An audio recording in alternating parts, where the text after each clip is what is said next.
मुल्क भर की तरह पेशावर में भी जो ताजिर तंजीमें हैं और जमात इस्लामी की जानिब से जो कॉल दी गई थी कि हड़ताल की, तो वो जारी है। इस वक्त पेशावर के छोटे बड़े जो बाजार हैं वो बंद पड़े हैं, दुकानें बंद हैं, जबकि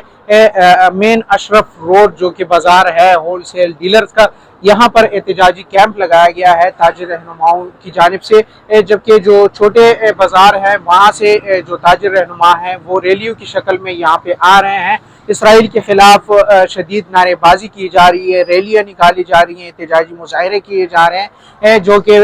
परचम्स हैं वो उसको भी नजर आतिश किया जा रहा है इसराइल की। जबकि इसके साथ ही काफ़ी गम और गुस्से का इजहार किया जा रहा है। एहतजाज की कॉल तो दी गई थी और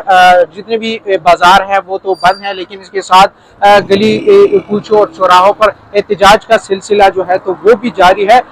ताजिर रहनुमाओं से हमारी बात हुई तो उनका ये कहना था कि ये इजहार यकजहती है फ़लस्तीन के मजलूम अवाम के साथ, जो कि इसराइल की जानिब से उनको जुल्म और सितम और बर्बरियत का जो निशाना बनाया जा रहा है, तो उसके खिलाफ ये लोग निकले हैं, सरापा एहतजाज हैं और हुकूमत से वो मुतालबा कर रहे हैं कि हड़ताल तो उन्होंने कर दिया है, ताहम जो